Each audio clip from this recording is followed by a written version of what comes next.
Embora estejamos a um passo da eliminação do dinheiro físico, sabemos que todas as notas que são publicadas pelos bancos centrais e casas da moeda possuem marcas e simbologias nas suas impressões.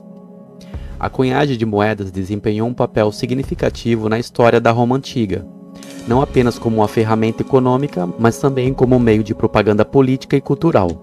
Muitas marcas nas notas podem revelar quem é que está por trás do poder financeiro. Como Jesus mesmo disse, dai a César o que é de César. A imagem de César estava cunhada na moeda, revelando quem mandava naquela época. Cristo não deu ordem para se rebelar, mas fazer separação do físico e do espiritual. Dai a César o que é de César e a Deus o que é de Deus. Uma das características marcantes das moedas romanas era a representação dos imperadores e membros da família imperial em suas faces. Essas imagens não apenas identificavam a autoridade eminente, mas também serviam como uma forma de legitimar e glorificar o poder imperial. Ao longo dos séculos, a iconografia das moedas romanas refletiu mudanças na estrutura do governo, na ideologia política e nos valores da sociedade romana, como a cunhagem das moedas retratando os imperadores, que se tornou uma ferramenta crucial de comunicação e propaganda do Império Romano. A impressão de dinheiro físico de cada país é geralmente realizada por instituições designadas, como a Casa da Moeda Nacional ou órgãos similares. Essas instituições são frequentemente operadas pelo governo ou por entidades autorizadas pelo governo. O processo de impressão envolve uma série de medidas de segurança para garantir a autenticidade e a integridade das notas e moedas. O Banco Central de um país geralmente é responsável por supervisionar e autorizar a produção de dinheiro físico, em conformidade com as políticas monetárias e econômicas estabelecidas. A responsabilidade pela elaboração das imagens e simbologias nas notas em papel e moeda dos países geralmente recai sobre o governo do país em questão, mais especificamente sobre o Banco Central ou outra instituição monetária designada. Normalmente, essas instituições trabalham com designers gráficos, artistas e especialistas em segurança para criar as imagens e símbolos que aparecerão nas notas e moedas. As representações nas cédulas e moedas muitas vezes refletem aspectos culturais, históricos e políticos do país, além de incluir elementos de segurança para evitar falsificações. Em muitos casos, as escolhas das imagens e símbolos passam por processos de revisão e aprovação, tanto por autoridades governamentais quanto por especialistas em segurança monetária.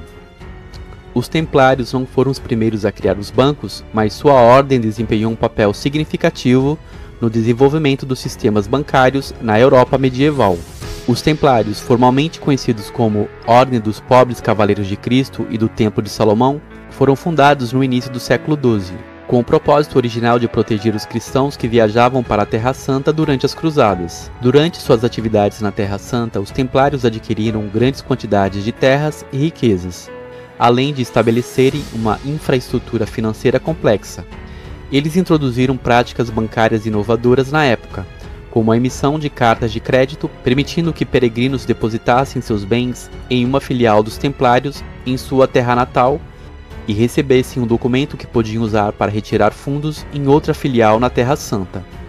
Isso eliminou a necessidade de transportar grandes somas de dinheiro em viagens perigosas. Além disso, os templários atuaram como banqueiros para os monarcas europeus, fornecendo empréstimos e serviços financeiros. Sua rede internacional de filiais e sua reputação de confiabilidade os tornaram uma força influente no cenário financeiro europeu. No entanto, a crescente riqueza e influência dos templários despertaram inveja e desconfiança, levando à sua supressão pelo rei Filipe IV, em 1307. Após a sua dissolução, muitos de seus ativos e práticas bancárias foram absorvidos por outras instituições financeiras europeias, contribuindo para o desenvolvimento do sistema bancário moderno. Embora não tenham sido os primeiros a criar os bancos, os templários desempenharam um papel importante na evolução do sistema financeiro medieval. O Barão de Mauá, cujo nome verdadeiro era Ireneu Evangelista de Souza, foi um importante empresário e empreendedor brasileiro do século XIX. Ele desempenhou um papel crucial no desenvolvimento econômico do Brasil durante o período imperial. Ireneu de Souza, o Barão de Mauá, que também foi iniciado na maçonaria, foi um dos primeiros na industrialização do Brasil, investindo em diversos setores como ferrovias, navegação, mineração, indústria têxtil e bancos.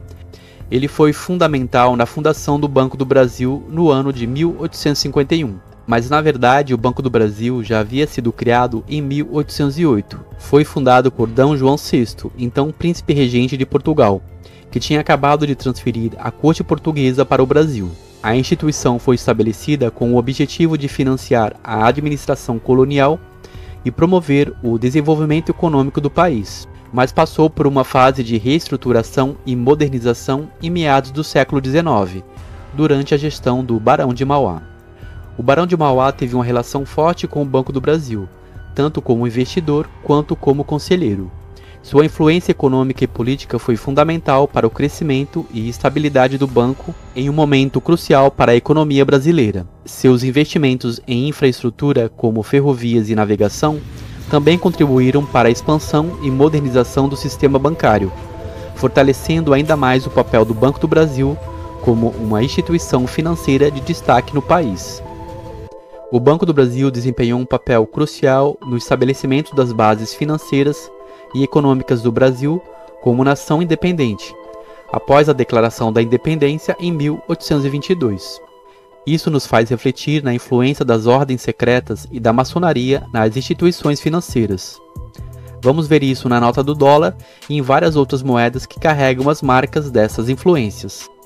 O uso de mensagens subliminares nas notas é algo mais comum do que se imagina. Como símbolos ocultos, marcas não detectadas facilmente são muitas vezes citadas, como vemos aqui. Imagens de hexagramas, pirâmides, corujas e outros símbolos esotéricos. O conceito de marcar qualquer coisa é revelar quem é o dono daquela propriedade.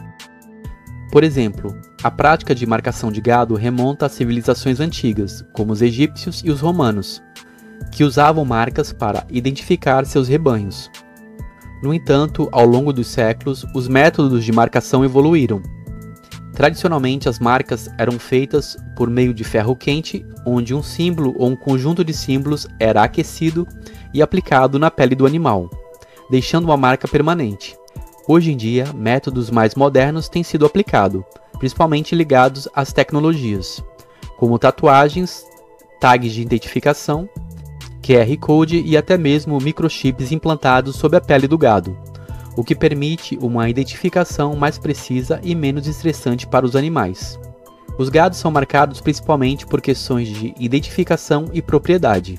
A prática de marcar animais remonta aos tempos antigos e é uma forma eficaz de rastrear a origem e a propriedade do gado. Existem várias razões pelas quais os gados são marcados: identificação de propriedade, prevenção de roubo, registro de propriedade e rastreabilidade. Em sistemas de produção mais avançados, a marcação do gado pode ser usada para rastrear sua origem e histórico de saúde, o que é importante para a segurança alimentar e controle de doenças. Bom, isso nos dá uma ideia sobre o conceito futuro de marcação citado em Apocalipse 13, onde o dinheiro deve desaparecer, mas a marca será nas pessoas, onde ninguém fará nada no sistema financeiro sem aceitar a marca. Isso segue o mesmo conceito da marcação de gado. Quem aceitar a marca revelará a quem elas pertencem. Por isso, a revelação adverte para que nesta época não venhamos nos curvar ao sistema. Se gostou dessa informação, curta e compartilhe. E se você não é inscrito aqui neste canal, se inscreva para receber mais atualizações. Um forte abraço e até mais.